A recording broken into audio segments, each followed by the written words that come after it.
Assalamualaikum warahmatullahi wabarakatuh. Salam sejahtera untuk kita semuanya. Nah, sahabat-sahabat, jumpa lagi dengan saya ya, bersama dengan Psikologi Menjawab. Kita akan lanjutkan pembahasan kita di pengantar psikologi ya. Pada kesempatan kali ini kita akan membahas tentang motivasi. Jadi kita bahas apa motivasi, lalu kemudian bagaimana teori-teori motivasi, lalu kemudian juga aplikasinya nih untuk diri sendiri dan juga untuk kehidupan kita seperti apa, gitu ya. Nah, sebelum lebih lanjut, silakan untuk sahabat-sahabat yang barangkali baru menemukan channel ini ataupun video ini, silakan subscribe ya, channel Psikologi Menjawab, dan kepoin juga nanti setelah menyimak materi dari saya, video-video yang lain ya. Insya Allah videonya yang bermanfaat untuk belajar tentang materi-materi psikologi. Nah, rekan-rekan, saya akan share ya materinya. Nah, ini ya. Jadi apa yang dimaksud dengan motivasi, lalu kemudian berbagai teori motivasi dan juga cara mengelola motivasi. Nah, apa sih sebenarnya motivasi itu? Kita sering mendengar. Kita ini harus bersemangat, harus kemudian punya motivasi dan seterusnya ya. Bahkan juga kemudian ada istilah training motivasi, ada achievement motivation training dan yang lain-lain. Nah, motivasi itu adalah dorongan, adalah penggerak, adalah determinan perilaku. Jadi motivasi itu adalah sesuatu yang menggerakkan ya, ataupun yang mendorong ya, yang kemudian menjadi dasar ya seseorang untuk melakukan sesuatu. Jadi motivasi ini penting sekali perannya. Seperti misalnya ketika kita di pagi hari ya, kalau kita tidak punya motivasi, tidak ada sesuatu yang menggerakkan ya, untuk kita bangun, mungkin kita akan memilih untuk tidur. Tetapi karena kita punya motivasi bahwa hari ini saya harus kuliah misalnya, bahwa hari ini saya bekerja, akhirnya itu mendorong kita untuk kemudian bangun tidur dan melakukan aktivitas ya. Nah, kalau kemudian kita bermalas-malasan, misalnya akhirnya kita memilih untuk tidur kembali, boleh dibilang motivasi yang kita miliki jauh lebih kecil dari kemalasan-kemalasan yang ada dalam diri kita. Maka kalau kita sedang merasa malas, besarkan motivasi dalam diri kita. Besarkan determinan perilaku ya, yang kemudian menggerakkan, besarkan impian kita, besarkan target kita. Barangkali target kita kurang menantang. Barangkali mimpi-mimpi kita belum tidak besar sehingga tidak mampu menggerakkan diri kita ini, sehingga belum mampu mengoptimalkan seluruh potensi dalam diri kita. Maka penting di sini ya. Determinan bisa berasal dari lingkungan. Artinya apa? Sesuatu yang kemudian menggerakkan kita itu bisa dari lingkungan, bisa dari dalam diri, bisa karena tujuan, insentif, nilai, dan seterusnya ya. Misalnya contohnya lah ya, kita mungkin termasuk orang yang suka ngopi ataupun teh. Anggap saja misalnya suka ngopi. Kenapa kita memilih ya, ke satu tempat gitu ya? Karena ada banyak tuh kafe-kafe. Kenapa ke tempat itu? Saya yakin pasti punya alasan ya. Misalnya karena tempat itu nyaman, tempat itu asik buat ngobrol dan seterusnya. Artinya apa? Karena lingkungan yang ada di situ. Nah, berarti lingkungan yang ada di situ itu menjadi determinan, mampu untuk kemudian mendorong kita ke sana. Ya. Atau mungkin dalam diri. Misalnya contohnya adalah kenapa kita harus kemudian bersusah-susah untuk kemudian kuliah. Sudah kita bayar, terus kemudian kita harus masuk ya. Kita harus mengerjakan tugas, kita harus ujian. Bersusah-susah kan, kita harus belajar. Nah, karena apa? Karena ada dorongan dalam diri bahwa kita punya cita-cita, kita punya mimpi.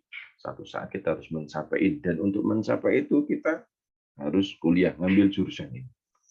Artinya apa, kalau teman-teman mungkin kuliah nggak bersemangat, tidak punya prestasi, barangkali ini di sini ya, motivasi dalam diri, keteguhan dalam diri ini perlu untuk digali lagi.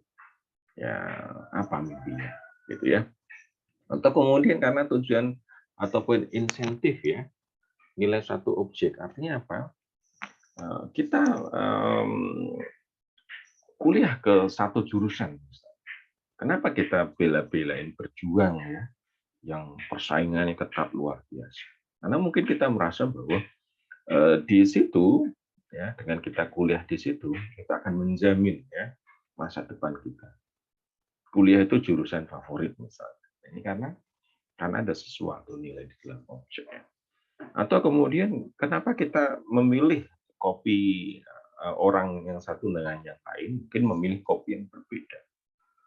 Karena masing-masing menganggap bahwa kopinya itu unik, mungkin punya rasa tersendiri dan seterusnya. Ya, nah ini teman-teman. Nah ilmu motivasi ini ilmu kehidupan ya, termasuk kita bisa untuk jualan ini seterusnya. Kalau kita ingin jualannya laris ya bikinlah lingkungannya ya yang ramah, yang menyenangkan, yang nyaman gitu ya. Terus kemudian juga munculkan motivasi dalam diri mereka. Buat nih kopinya atau jualannya itu jadi sesuatu yang menarik. Ya, yang memang sesuai dibutuhkan. Nah, itu. Kalau ditinjau dari sifatnya, yang kemudian menentukan seseorang bergerak, berperilaku, melakukan sesuatu ya, bisa karena biologis ya. Ya, misalnya adalah lapar. Kenapa kita apa namanya melangkahkan kaki kita ke kantin gitu ya. Terus kemudian kita mau-maunya mengeluarkan uang untuk membayar makanan. Ya karena kita lapar, itu namanya dorongan biologis ya. Bisa dorongan psikologis. Ya, dorongan psikologis mungkin karena kita suka gitu ya. Apa namanya? Ya misalnya contohnya adalah kenapa kita atau teman-teman masuk ke atau belajar tentang psikologi, menyimak materi-materi dari saya, ya, ya karena senang gitu. Saya senang karena oh ini materinya cocok nih buat saya, gitu ya. Karena psikologis, ya. Atau karena sifat atau objek atau kondisi lingkungan. Ya, bisa saja kemudian misalnya seperti tadi ya teman-teman datang ke kantin, kok milih ke kantin itu? Karena ternyata teman-temannya yang lain juga ke situ, nggak ada pilihan yang lain, gitu ya. Nah, misalnya kalau kita kaitkan dengan kenapa orang suka sama kita atau kita suka sama seseorang, bisa karena biologis ya, oh, sudah memang sudah dewasa, sudah saatnya mungkin menikah gitu, sehingga dorongan biologis itu muncul ya. Atau karena psikologis, wah, kayaknya orangnya ini kalau diajak ngobrol ini bisa membuat nyaman, tenang gitu ya. Atau karena sifat objek atau kondisi lingkungan, oh orangnya ini karena memang orangnya katakanlah cantik misalnya, atau karena wah ini ternyata di sini orangnya termasuk orang yang mungkin paling cantik ya, atau kemudian termasuk istilahnya paling ganteng gitu ya. Atau ternyata semua orang suka di situ sama dia, kitanya jadi ya, ikut suka. Nah ini teman-teman ya. Nah ini ada teori namanya teori motivasi, dimulai dari adanya kebutuhan. Ya, lalu kemudian muncul tegangan, kemudian ada perilaku, terus kemudian tujuan tercapai, tegangan menurun, mencari lagi kebutuhan dan seterusnya. Ya, contohnya sederhana. Misalnya ya, kita sedang lapar di pagi hari. Nah, di situ itu memunculkan tegangan fisik dan juga psikologis. Lapar, padahal mau sekolah, padahal mau kuliah, kan gitu ya. Nah, disitulah muncul perilaku-perilaku untuk memenuhi. Entah mungkin kita pergi ke warung ya, atau mungkin masak, atau kemudian pesan secara online. Ya, anggap saja misalnya masak, ya. Udah masak, terus tujuan udah tercapai.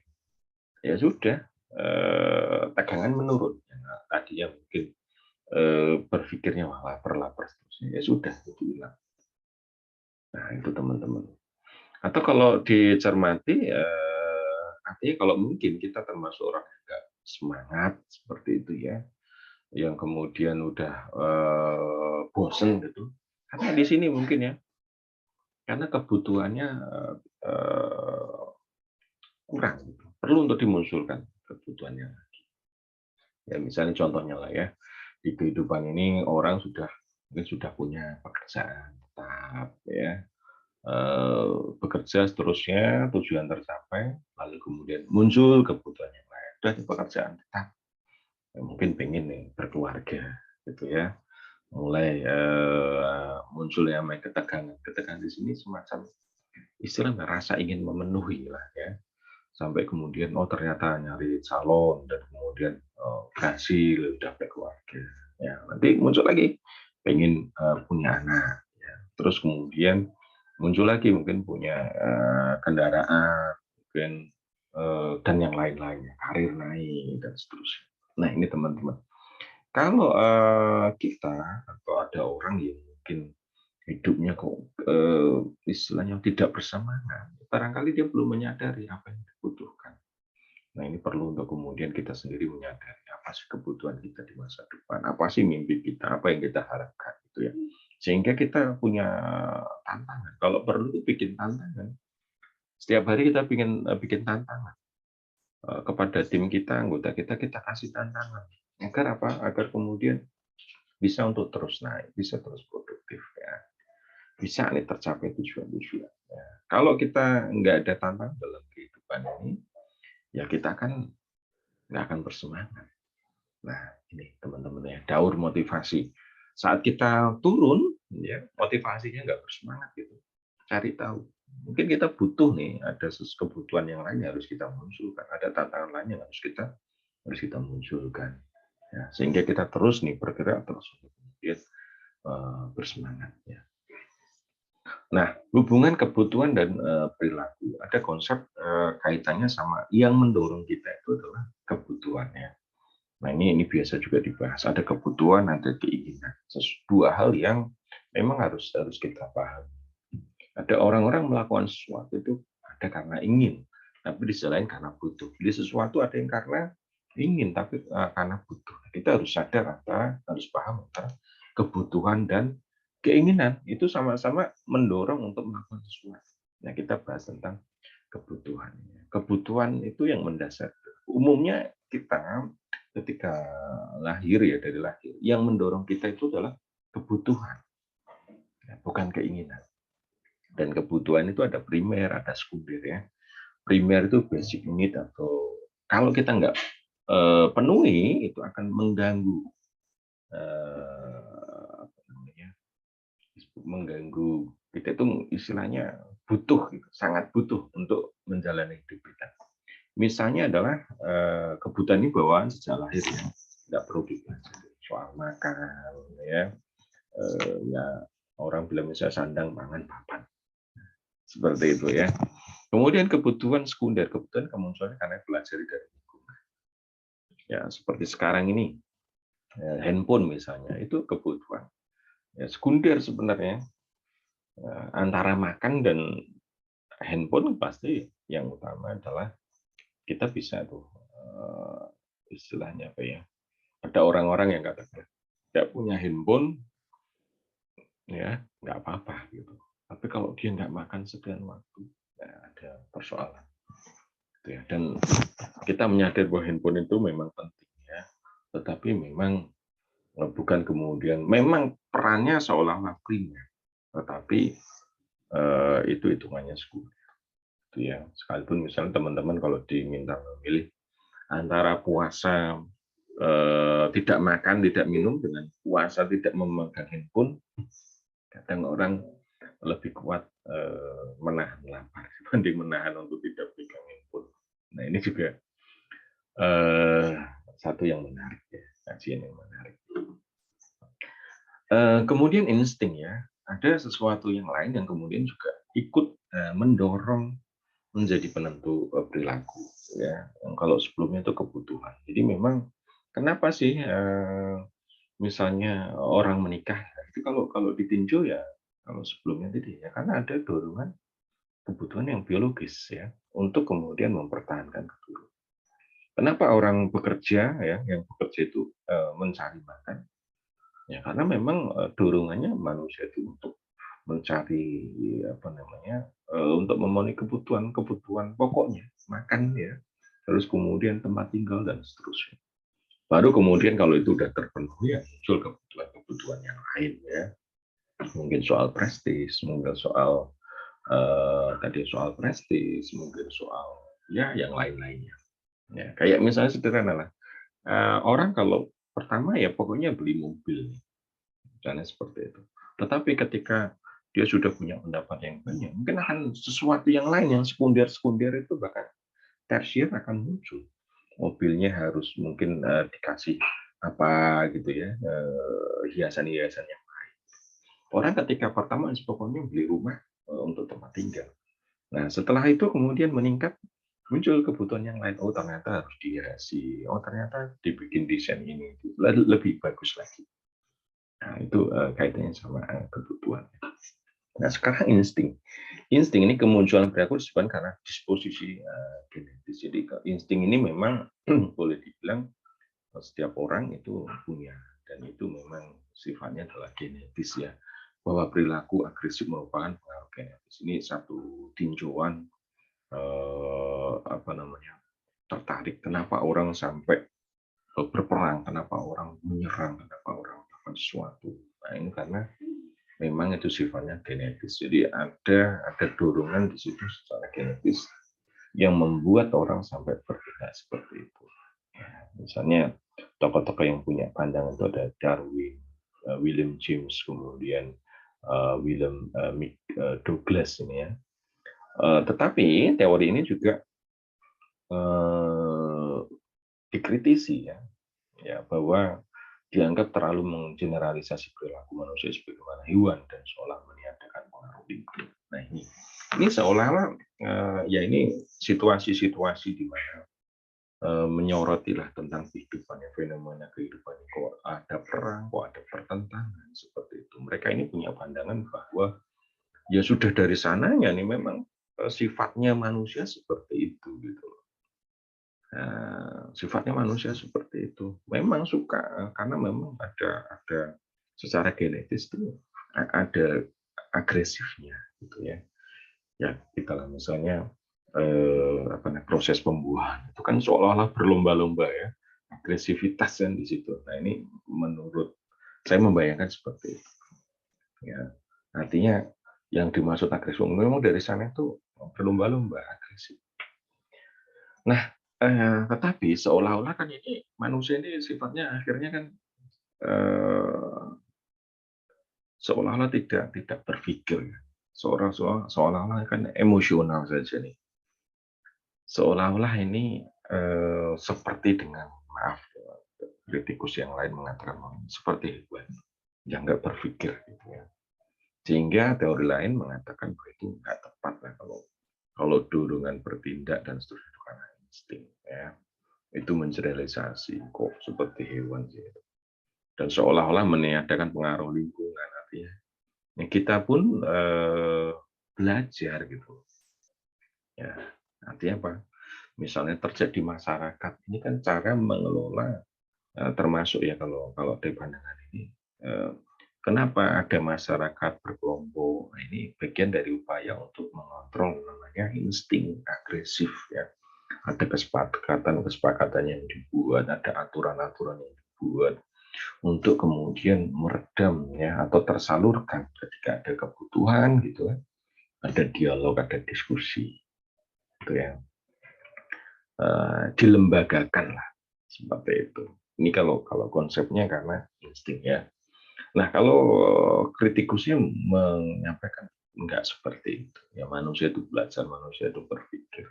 Ya ada pengaruh lingkungan, ada sesuatu dari luar yang kemudian juga menentukan. Orang menyerang itu ya bukan karena dianya ingin menyerang, bukan karena itu. Tetapi ada sesuatu alasan, ada sesuatu yang baik. Itu ya yang mendorong. Nyatanya ada orang yang tidak juga menyerang orang lain, tidak juga berperang, tidak suka berperang. Alasannya misalnya seperti itu. Berikutnya ada konsep homeostasis ya. Grave and Russell ini mengatakan konsep dari motivasi ya, kenapa tergerakkan sesuatu. Jadi kalau teori drive itu perilaku muncul karena adanya determinan bersifat biologis dan bertujuan menghilangkan ketegangan. Ya, misalnya tubuh kita kekurangan energi, muncul rasa lapar, tegang, muncul usaha untuk menghilangkan rasa lapar itu arousal ya.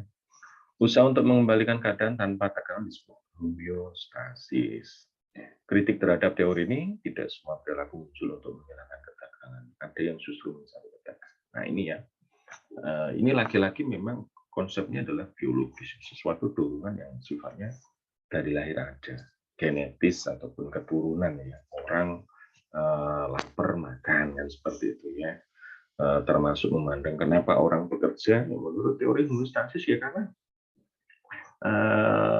stok berasnya di rumah itu apa namanya sudah menipis sehingga kemudian bekerja gitu ya. Kenapa orang naik karirnya ingin naik tinggi? Ya karena dia butuh rumah seperti itu ya. Tetapi ini juga dikritik ya. Kenapa ada orang-orang yang katakan misalnya itu ngebut-ngebutan di jalan, bahkan berani untuk mengambil resiko, bahkan resikonya itu kalau dipikir itu bukan ingin dapat hadiah ataupun penghargaan, tetapi ingin merasa bangga. Gitu. Ini karena ini ada untuk mencari ketegangan. Kalau dipikir-pikir misalnya ya, naik kura-kura gitu. Nah, kura-kura itu kan sesuatu yang menegangkan. Kalau naik kan tidak kemudian menjadikan kenyang, tetapi kok orang suka ya, karena mencari ketegangan. Artinya apa? Konsep homeostasis yaitu travel and arousal, orang mencari apa namanya ingin memenuhi kebutuhan karena ada determinan yang sifatnya biologis, ini terpatahkan. Ada situasi yang lain yang tidak seperti itu. Nah, tapi ini cukup bagus juga untuk kemudian meninjau perilaku. Kenapa orang melakukan itu? Gitu ya. Kenapa sampai orang mungkin korupsi? Bisa jadi karena ini loh, karena kebutuhan yang sifatnya biologis. Ya, artinya apa? Sampai korupsi dan seterusnya pada pendapatan besar. Ya mungkin karena pengeluarannya juga besar. Sehingga dia ingin tuh memenuhi terus gitu. Ya. Jadi kalau kita mandang, kan pendapatannya banyak juga, tapi mungkin juga pengeluarannya banyak, tanggungannya banyak, akan lebih banyak dari yang kita. Karena keinginannya macam-macam ya, dan tanggungannya juga mungkin macam-macam bahkan.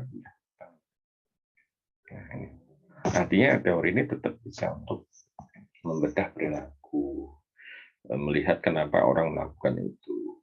Tapi juga ada perspektif lain yang kita bisa gunakan karena tidak semua bisa ditinjau dari homeostasis ya. Teori arousal, perilaku muncul karena ingin mencari ketegangan yang optimum. Ada orang yang cenderung untuk mencari tantangan-tantangan yang membuat adrenalin naik. Ya seperti contohnya lah tadi ya, naik kura-kura itu ya. Kalau dipikir-pikir kenapa tuh ya? Karena ingin mencari tantangan, ketegangan, adrenalin. Nah ini juga penting untuk kita kelola ya. Kalau dicermati teman-teman yang ada di kampus yang berprestasi ini termasuk orang-orang yang ingin mencari tantangan-tantangan. Dia ingin misalnya semester ini menjuarai lomba apa, pengen pergi kemana, mewakili kampusnya dalam hal apa. Bukan hanya menjadi mahasiswa yang datang, duduk, diam, gitu ya, atau kemudian kampus, kos, kantin, tetapi juga sesuatu yang lain yang ingin dia kunjungi. Jadi ingin mencari tantangan. Nah ini penting buat teman-teman ya, teman-teman mahasiswa, cobalah cari tantangan-tantangan. Kalau perlu bikin nih selama 1 semester ya, ingin tantangan apa, gitu ya. Atau di kelas sama dosennya bilang, Pak saya ingin apa namanya dapat nilai apa, berikan saya tantangan-tantangan, gitu. Berikan saya tugas-tugas agar kemudian saya dapat. Ya, kalau saya juga suka kalau yang seperti itu dan saya pernah melakukan. Ya. Kemudian ada teori atribusi. Determinan perilaku adalah bersifat psikologis dan lingkungan, bukan biologis. Kalau sebelum-sebelumnya biologis ya, kalau ini sifatnya adalah psikologis dan lingkungan. Jadi perilaku itu ditentukan dari daya-daya pribadi dan daya-daya lingkungan ya. Tokoh adalah phrase reader. Misalnya perilaku seorang murid merupakan hasil dari penilaian atas kemampuannya, kemampuan dirinya dan penilaian akan lingkungan, guru ataupun mata pelajaran, gitu ya. Ini memang apa namanya? Kenapa misalnya kita kita punya respon yang positif misalnya terhadap satu mata pelajaran, karena kita menganggap kita mampu, gitu. Sekaligus mungkin gurunya menyenangkan, gitu ya. Atau kemudian juga pelajaran ini penting buat saya. Tetapi kalau kemudian ternyata kita menilai bahwa gurunya nggak menyenangkan, ya pasti kita akan punya sikap, tindakan, bahkan di kelas mungkin tidur. Ya, sama kayak teman-teman lah kalau misalnya di kelas saya. Sikap, tindakan teman-teman dalam bersemangat mengumpulkan tugas, dalam mengikuti perkuliahan, antusiasme di kelas, antusiasme menyimak materi saya, itu ditentukan oleh penilaian teman-teman terhadap hasil dari diri sendiri ya, kemampuan diri sendiri dan lingkungan. Mungkin teman-teman, wah saya suka nih, saya bisa nih, gitu ya, psikologi nih, ini materi dan saya butuh, misalnya. Plus kemudian, oh ini materinya bagus, cara penyampaiannya juga menarik, misalnya. Referensinya banyak. Nah tentu itu akan memunculkan sikap yang positif ya. Nah ini teman-teman ya. Ini sekaligus katakanlah ada istilah kalau di dalam dulu ada ungkapan Bang Napi itu ya. Kejahatan terjadi bukan hanya karena niat, tetapi juga karena kesempatan. Ini teorinya ini. Jadi kan ada faktor yang sifatnya internal, ada faktor eksternal, kombinasi dari dua-duanya. Nah, tentu semakin ini kuat masing-masing akan semakin kuat itu perilaku. Tetapi kalau kemudian salah satunya nggak kuat, ya kemungkinan nanti ya yang dominan yang mana, gitu ya. Artinya mungkin teman-teman nggak begitu suka sama pelajaran psikologi, tetapi mungkin karena materinya sepertinya mudah, bisa diakses, pengajarannya juga menarik, akan bisa memunculkan sikap yang positif. Ya, artinya atau mungkin teman-teman menilai bahwa ini cara ngajar enggak menarik, mata pelajaran juga sulit dipahami. Tetapi teman-teman punya dorongan, punya sesuatu dari dalam, tetap aja nanti punya sikap yang positif. Nah, yang nggak bagus tuh kalau sama-sama udah kitanya nggak niat, lingkungannya nggak mendukung, ya sudah. Nah, ini teman-teman yang teori atribusi. Dan locus of control, pusat kendali menentukan perilaku. Ada dua jenis internal. Tinggal kita meletakkan semangat itu di mana. Kalau kita bersemangat melakukan sesuatu karena lingkungan tadi, kita bersemangat kuliah, menyimak materi psikologi karena diri kita sendiri, karena memang kita butuh, kita merasa bahwa ini penting bagi saya, ya nggak masalah siapapun yang mengajar dan caranya bagaimana. Tetapi kalau teman-teman meletakkan locus of control-nya ada di luar, yang terjadi adalah ya teman-teman akan wah ini pelajarannya udah jam ngantuk misalnya, terus dosennya seperti itu, nggak cocok sama saya, ya udah. Nah, itu teman-teman. Jadi penting untuk di sini ya konsepnya locus of control. Nah ini juga ilmu yang menarik ya. Misalnya ya, kalau di dalam kata-kata modern, bahagia atau enggak kita itu tergantung kita meletakkan bahagia di mana. Ya, kalau bisa, ya, letakkan bahagia ada di dalam diri kita sehingga bahagia itu kita bawa kemana saja dan di mana tempat kita akan bisa bahagia. Jangan letakkan bahagia di orang lain, di tempat, di benda. Ketika teman-teman meletakkan bahagia di alat, di benda, di tempat, dan satu kesempatan, misalnya benda itu tidak teman-teman pegang, hilang dan seterusnya, apakah teman-teman akan tidak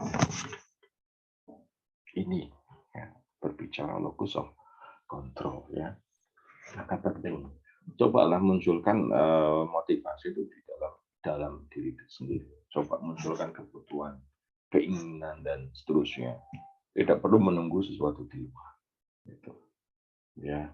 Atau dalam ungkapan yang lain, ketika saya masih muda saya ingin mengubah dunia, tapi seiring berjalannya waktu saya menyadari nggak mungkin, saya ingin mengubah negara misalnya. Ternyata mengubah negara itu susah, saya ingin mengubah masyarakat. Ternyata itu susah juga, saya sudah tua, ingin mengubah keluarga saya. Ternyata itu berat juga.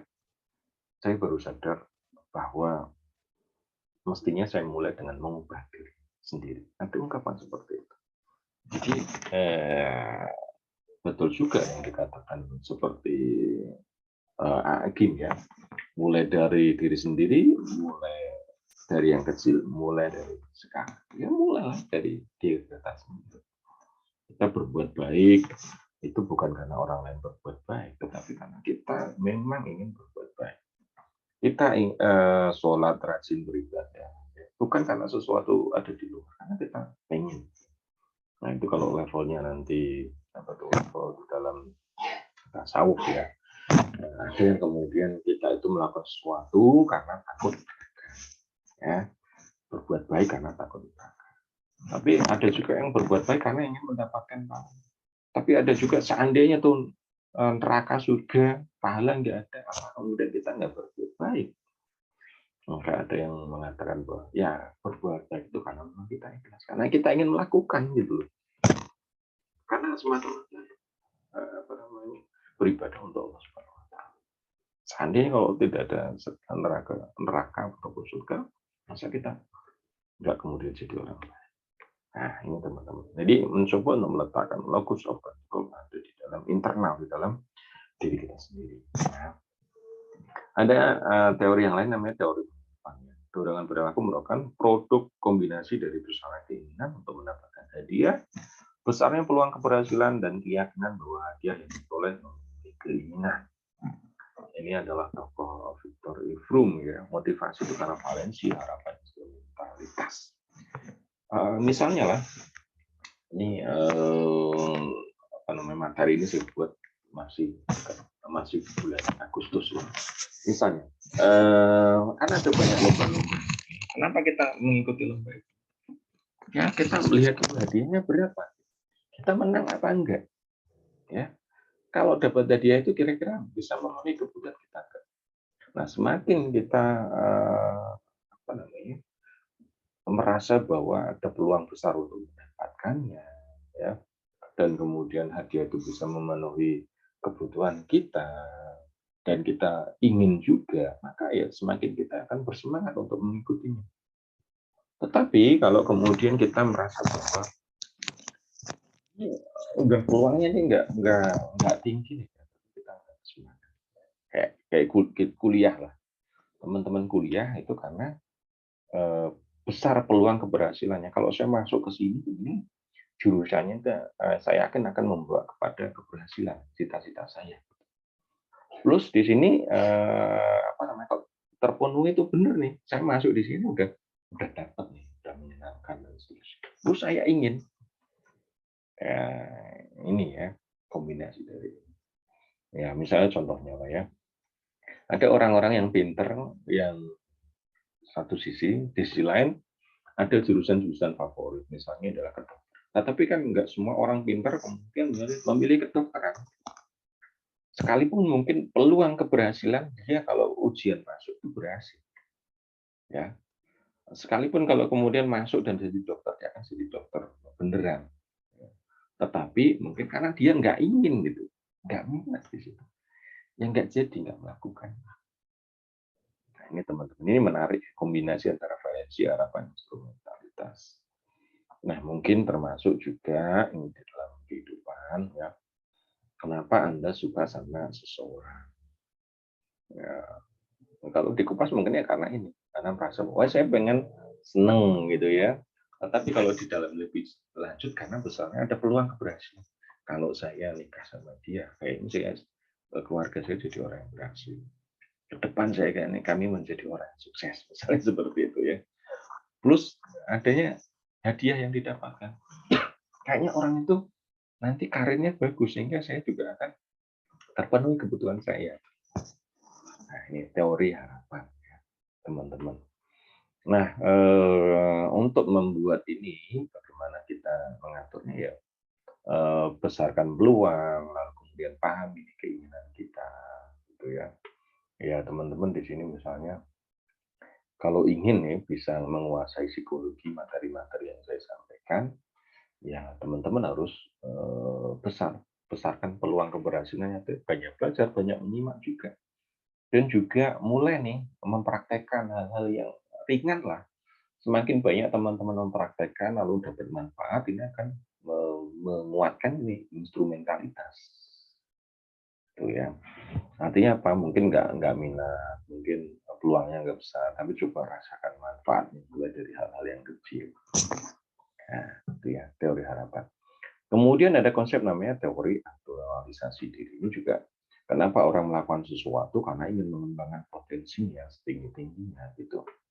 Dan misalnya contohnya, buru-buru orang mikir untuk kemudian kuliah, untuk meniti karir, untuk kebutuhan sehari-hari saja kurang.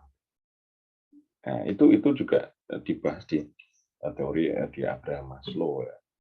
Ada di sana ada piramida kebutuhan. Nah, yang paling ujung adalah di sana aktualisasi diri. Jadi kita ingin nih mencapai sesuatu yang lebih, kita ingin melakukan sesuatu. Sekalipun mungkin orang itu punya keterbatasan, tapi dia punya dorongan. Selama punya dorongan ingin aktualisasi diri, ingin menunjukkan dirinya, ingin mengoptimalkan potensi, insya Allah bisa. Ya. Tetapi kalau orang masih diributkan sama kebutuhan-kebutuhan, wah aku kurang dan seterusnya, yang akan maju. Maka teman-teman, apapun latar belakang teman-teman, coba deh dimunculkan aktualisasi diri. Saya ingin aktual, saya ingin potensi saya keluar. Keluarkan potensi-potensi sampai kemudian bisa terlampaui ya atasan dalam diri teman-teman sendiri. Ya, nah ini ya. Fisiologi, rasa aman, afeksi, penghargaan, dan aktualisasi diri. Nah, coba teman-teman nanti cari informasi lebih lanjut ya tentang teori ini. Ini menarik ya untuk membahas. Mungkin di kesempatan yang lain saya berikan sesi khusus barangkali ya untuk mengupas ini. Kalian ini bisa untuk membedah kenapa orang berperilaku seperti ini. Kenapa, bagaimana kita menggerakkan orang untuk atau membuat diri kita bisa bersemangat dengan konsep ini ya. Ada teori motif berprestasi. Ya, ini dari Henry Murray ya, membagi kebutuhan menjadi 17 kebutuhan. Jadi kebutuhan itu banyak sebenarnya. Ada John Atkins dan David McClelland melakukan kajian untuk aplikasi lebih luas. Ya. McClelland membagi kebutuhan menjadi 3, kebutuhan berprestasi, kebutuhan berkuasa, kebutuhan berafiliasi. Jadi menurut McClelland, kenapa orang melakukan sesuatu, gitu ya? Kenapa orang menjadi berhasil? Karena ini punya 3 kebutuhan. Orang berbisnis karena dia ingin mencapai profit yang tinggi. Karena di situ dia ingin mendapatkan pengaruh setelah kemudian dia bisnisnya berhasil. Dan dia juga ingin bisa bersosialisasi lebih luas. Gitu ya. Atau kemudian kalau dipikir-pikir orang udah kaya, banyak teman, kok pengen juga nih menjadi pejabat, mungkin karena dorongan berkuasa. Gitu ya. Tapi ada juga apa namanya, dia nggak ingin berkuasa, orangnya biasa-biasa aja. Mungkin karena ingin berafiliasi, ingin banyak teman aja. Ya, dan seperti itu. Nah, ini teman-teman. Kalau kan, nah ini yang berkuasa itu umumnya jadi pemimpin, gitu ya. Punya pengaruh. Kalau berprestasi ini biasanya prestasi yang menonjol. Kalau berafiliasi ini banyak teman. Nah, kalau teman-teman mencari, misalnya saya ingin mencari orang yang marketing, ya, ini kebutuhan berafiliasinya, nyari temennya harus luas, jaringannya harus luas, ya, harus tinggi nih, dan berprestasi. Nggak usah berkuasa ya. Nggak apa-apa, yang penting berprestasi sama berafiliasi. Nah, ini penting mencari seperti itu. Nah, kalau teman-teman mencari pasangan, kira-kira yang mana nih? Nah, coba direnungkan ya. Oke. Need of achievement, ciri suka tugas yang menantang nih kalau seseorang punya need of achievement, ya, memiliki tanggung jawab secara pribadi terbuka dalam hal ada perbaikan pencapaian, muncullah ada achievement motivasi. Nah, ini penting buat teman-teman dimunculkan suka tugas yang menantang, ya, tantanglah diri sendiri, ya, dan juga tadi locus of control, bahwa ini tanggung jawab saya. Kalaupun kemudian ternyata ini salah, ya ini saya jadikan pembelajaran. Ini orang-orang yang punya need of achievement, punya daya juang semangat yang tinggi. Kalau dia nggak berhasil, dia akan evaluasi lagi. Nah, ini jadi umpan balik buat saya, ini jadi masukan buat saya, gitu ya. Nggak kemudian nunggu diminta untuk ngumpulin tugas, ya udah ngumpulin sendiri, proaktif. Bahkan nanya gitu, Pak ada tugas lagi nggak? Dan seterusnya. Nah, ini kalau mencari tim, misalnya kita seorang leader mencari misalnya teman-teman anggota tim dari ketua lembaga kampus, cari orang yang need of achievement-nya tinggi, suka tantangan, terus kemudian juga memiliki tanggung jawab secara pribadi, proaktif gitu ya, tidak perlu disuruh-suruh. Kalau kemudian dia salah, bisa diingatkan dan dia jadi lebih baik. Kalau need of achievement-nya rendah, ya harus disuruh-suruh, pekerjaannya yang ringan-ringan, kalau perlu nggak mengerjakan sesuatu, diingatkan nggak mau. Tetapi di sisi lain, kalau tadi motivasi ingin belajar, tapi ada juga motivasi takut berprestasi. Ya. Teori ini dikembangkan oleh John Atkinson. Ada dua tipe orang dalam berperilaku. Karena ada yang dorongan untuk berprestasi, karena ada yang ketakutan akan gagal. Nah, ini maksudnya takut gagal di sini. Jadi ada orang yang kalau di kelas itu ada yang ingin jadi ranking 1, ranking 2. Tapi ada orang-orang yang penting tidak terakhir, seperti itu. Ada orang yang, wah saya pengennya itu bisa mencapai juara 1, peringkat 1. Ada juga yang penting itu saya lulus, gitu. Ada juga ikut lomba itu inginnya adalah juara 1, juara 2. Tapi ada juga yang pokoknya berpartisipasi. Nah, ini memang dua hal ini. Sekalipun nanti dia hanya inginnya berpartisipasi, tapi mungkin karena kemampuannya tinggi gitu, akhirnya juara. Ada seperti itu. Jadi orang juara itu memang karena semangat, tapi ada juga karena enggak gitu ya. Sukses itu karena memang perencanaan, ada juga karena keberuntungan. Ya, itu ya, kayak contoh misalnya ada raja yang kemudian menggelar sayembara ya di sana, di seberang, di sungai itu, di seberang sungai itu sungainya banyak buaya, dan di seberang sana dia harus mengambil mahkota itu ya, harus bisa melampaui sungai. Ternyata nggak ada, sampai kemudian satu pemuda menjebur ke situ dan kemudian berhasil sampai ke seberang. Nah, si pemuda ini bukannya kemudian bergembira karena dia berhasil ya sampai seberang dan mengambil itu, tapi justru bertanya-tanya, siapa tadi yang mendorong saya sehingga saya terjebur? Nah, ini gambaran ya. Jadi ada orang-orang yang nggak sengaja.